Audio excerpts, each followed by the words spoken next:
ప్రస్తుతం కేజ్రీవాల్కి ముందు నొయ్యి వెనక గొయ్యి అన్నట్టుగా ఉంది పరిస్థితి. ఇథనాల్ పెట్రోల్ ఇష్యూ మీద పెద్ద ఎత్తున పోరాటం చేద్దాం అనుకున్నాడు కేజ్రీవాల్. నిజానికి ఆయన ఇప్పుడు రాజకీయ నిరుద్యోగి. ఢిల్లీలో అధికారం పోయింది, ఎమ్మెల్యేగా కూడా కేజ్రీవాల్ ఓడిపోయాడు. వచ్చే సంవత్సరం పంజాబ్లో ఎన్నికలు. పంజాబ్లో అధికారాన్ని నిలబెట్టుకోవటం ఆమ్ ఆద్మీ పార్టీకి ఇంపార్టెంటు. పంజాబ్లో కూడా అధికారం పోతే ఆ పార్టీకి సర్వేవర్ ఉండదు.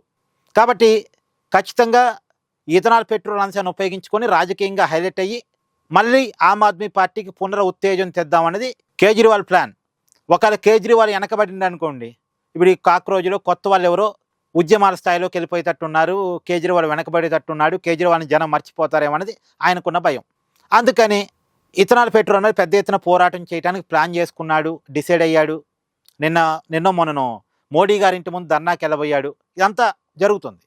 అయితే ఇప్పుడు ఇంకొక సమస్య ఏంది ఆమ్ ఆద్మీ పార్టీ కంటే, ఇథనాల్ అనేది ఎక్కువగా ఉత్పత్తి అయ్యే రాష్ట్రాల్లో మహారాష్ట్ర మొదటి స్థానంలో ఉంది, ఉత్తరప్రదేశ్ రెండో స్థానంలో ఉంది, పంజాబ్ మూడో స్థానంలో ఉంది. ఇథనాల్ ఉత్పత్తి పంజాబ్లోనే ఎక్కువ. ఇథనాల్ ఎక్కడి నుంచి ఉత్పత్తి అయింది? చెరకు, మొక్కజొన్న, వేస్ట్ అయినటువంటి ఆహార పదార్థాలు, వీటి నుంచి ఇథనాల్ని ఉత్పత్తి చేస్తారు. ఇప్పుడు చెరుకు రైతులు పంజాబ్లో చాలా ఉన్నారు, మొక్కజొన్న రైతులు పంజాబ్లో ఎక్కువగానే ఉన్నారు. అంటే మొత్తం పంజాబ్ అంటేనే రైతాంగం. ఈ రైతాంగాన్ని అడ్డు పెట్టుకునే పంజాబ్లో ఆమ్ ఆద్మీ పార్టీ అధికారంలోకి వచ్చింది.